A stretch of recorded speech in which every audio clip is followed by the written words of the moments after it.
നീലിമേ, നീലിമേ.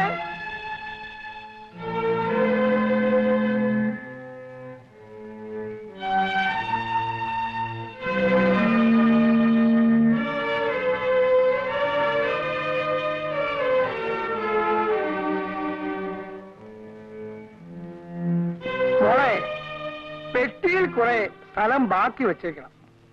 അച്ഛൻ കുറെ sweets order ചെയ്തിട്ടുണ്ട്. അടുത്ത വെക്കേഷൻ വരെ കഴിക്കാനുള്ള സ്വീറ്റ്സ് ഉണ്ട്. സൂക്ഷിച്ചു വയ്ക്കുമോ അതോ ഫ്രണ്ട്സിന് വാരി വാരി കൊടുക്കുമോ? പെട്ടിയ സ്ഥലം കാണില്ല. അയ്യോ, അച്ഛൻ പിന്നെ ഈ സ്വീറ്റ്സ് എല്ലാം എന്ത് ചെയ്യും? എനിക്കറിയില്ല.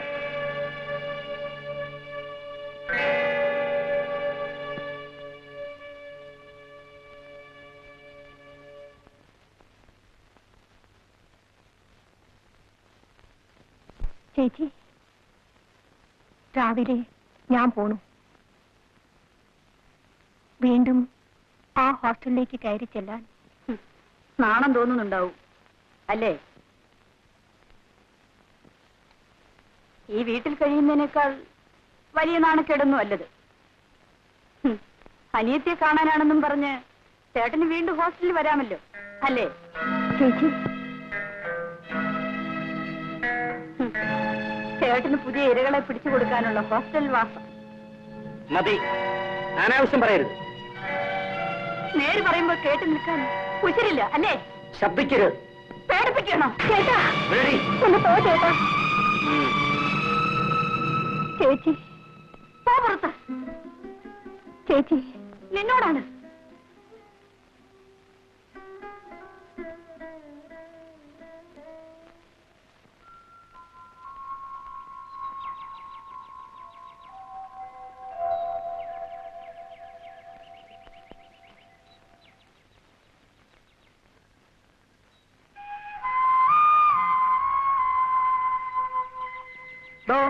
കുട്ടിയുടെ പെട്ടിയും കിടക്കൊക്കെ വെച്ചിട്ടുണ്ടോ? മോള് പോയച്ചോ. അച്ഛൻ രാത്രി ഫോൺ ചെയ്യാം.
എന്താ കാരണമെന്ന് ചോദിച്ചാൽ എനിക്കറിയാൻ പാടില്ല. ആ മനുഷ്യൻ ഈ വീട്ടിൽ നിന്ന് ആഹാരം കഴിച്ചിട്ട് എത്രയോ കൊല്ലങ്ങളായി. ഏത് ഹോട്ടലിൽ നിന്നാണ് ആഹാരം കൊണ്ടുവരുന്നെന്ന് അദ്ദേഹത്തിന് മാത്രമേ അറിയാവൂ. പിന്നെ ആ ഡ്രൈവർക്ക്. അയാൾക്ക് ഇവിടെ വെക്കുന്ന ചോറിൽ വിശ്വാസമില്ലേ? ഉണ്ടാവില്ല. ആരെങ്കിലും വിഷം കലർത്തുമെന്നാണോ? ആയിരിക്കാം. ആര്? എനിക്കറിയാൻ പാടില്ല. എന്നാൽ എനിക്കറിയാം. അയാൾ ഭയപ്പെടുന്നത് പ്രഭുവിനെയാണ്. നിങ്ങളും. നിങ്ങൾ രണ്ടാളും കൂടി ചേർന്നല്ലേ ആ മനുഷ്യനെ നശിപ്പിച്ചത്? അല്ല, നിങ്ങൾ അതിന് കൂട്ടുനിന്നു. ഇല്ല, ഞാനിതിനെ എതിർത്തിട്ടേ ഉള്ളൂ. പക്ഷേ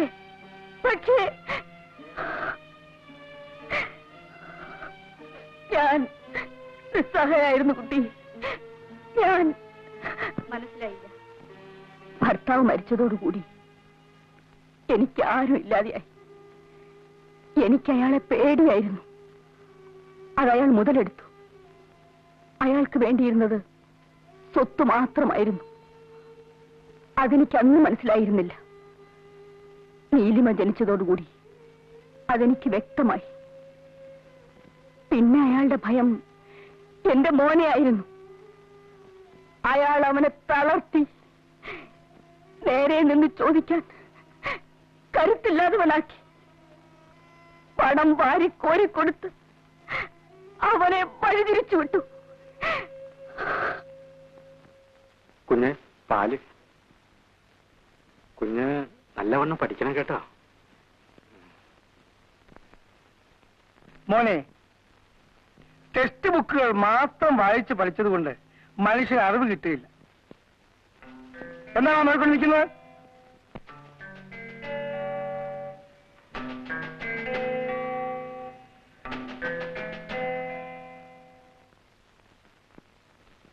അങ്ങനെ എന്താടാ? ഈ കുഞ്ഞിനെയും നശിപ്പിക്കണം. വേണമടാ, ഇവൻ കൂടി നശിച്ചു കിട്ടണമെന്നുള്ളത് എന്റെ ഭാവിയിൽ ആവശ്യമാണ്. ആ, പലതിനും സാക്ഷി എന്നവനാണ് ഞാൻ. ബാക്കി കൂടി കാണാൻ. മതി നിന്റെ ഉപദേശം, നിങ്ങൾ പോകാം. ഇവനെ കൂടെ നശിപ്പിക്കണം, അല്ലെങ്കിൽ പിന്നെ ഇതേവരെ എന്റെ മോൻ എന്നോട് മിണ്ടിയിട്ടില്ല.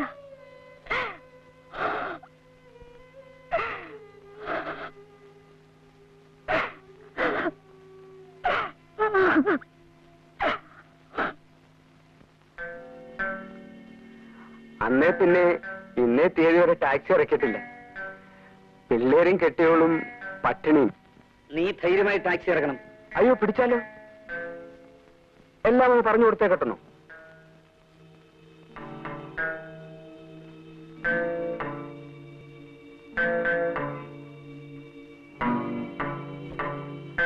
ഇതാ. അപ്പോ ഞാനിങ്ങോട്ട്. ആ.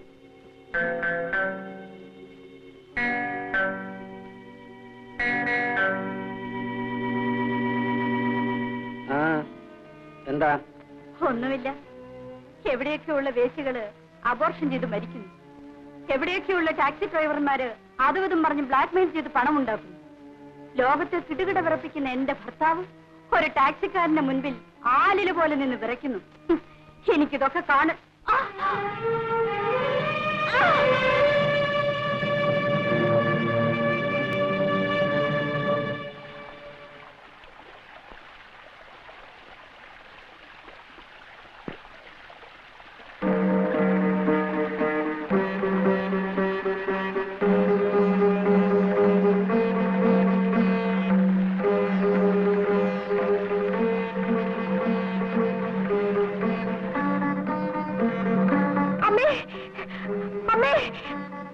അയ്യോ അമ്മേ, അമ്മേ, അമ്മേ, എന്ത് പറ്റി അമ്മേ?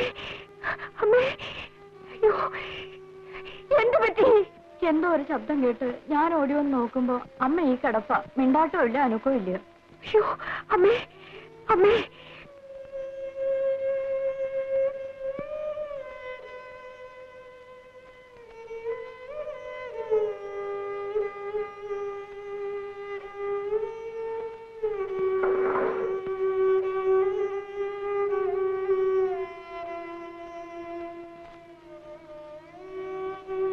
ഭേദാപ്പോ ഇനി മരുന്ന് കഴിക്കുന്നുണ്ട്, ആയുർവേദ ചികിത്സയുണ്ട്. മതിയായില്ലേ? തോന്നിയാസം കാണിക്കല്ലേ? തോന്നിയാസങ്ങളും കാട്ടി തോന്നിയോടെ അങ്ങോട്ട് ജീവിക്കാം. എന്താ, തൃപ്തിയായില്ലേ? അതിനിവിടെ ആരും തോന്നിവാസം കാണിച്ചില്ലല്ലോ. ഇല്ലേ? പിന്നെ ഈ കിടക്കണ എന്താ? അത് നിന്റെ തോന്നിയാസങ്ങളുടെ ഫലം തന്നെ. അത് ഈശ്വരന്റെ തോന്നിവാസങ്ങളുടെ ഫലവാ.